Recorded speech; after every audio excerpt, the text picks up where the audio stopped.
The feature-packed STIHL FSA 56 is perfect for tackling trimming and edging jobs around the home and garden. It's part of the STIHL lithium-ion compact range, which uses interchangeable 36-volt batteries.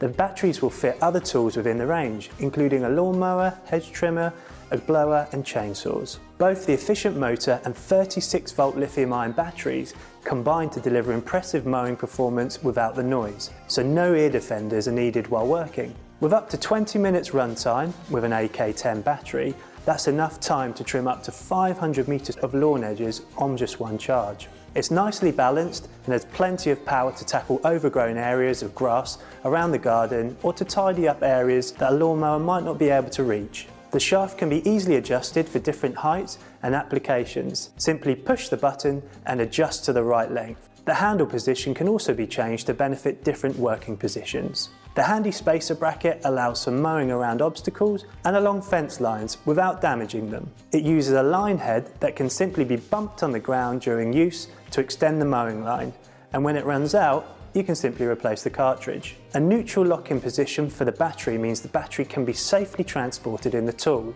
without the risk of it starting. For neat storage in the garage or in the shed, the FSA 56 can be easily mounted to the wall via a hanging eyelet. To use the machine, make sure your hand covers the trigger interlock and pull up the trigger. When using the FSA 56 grass trimmer, always read the manual before use and make sure you use the correct personal protective equipment. With a grass trimmer, you should be wearing snug fitting clothing, a face shield, goggles, gloves and sturdy footwear.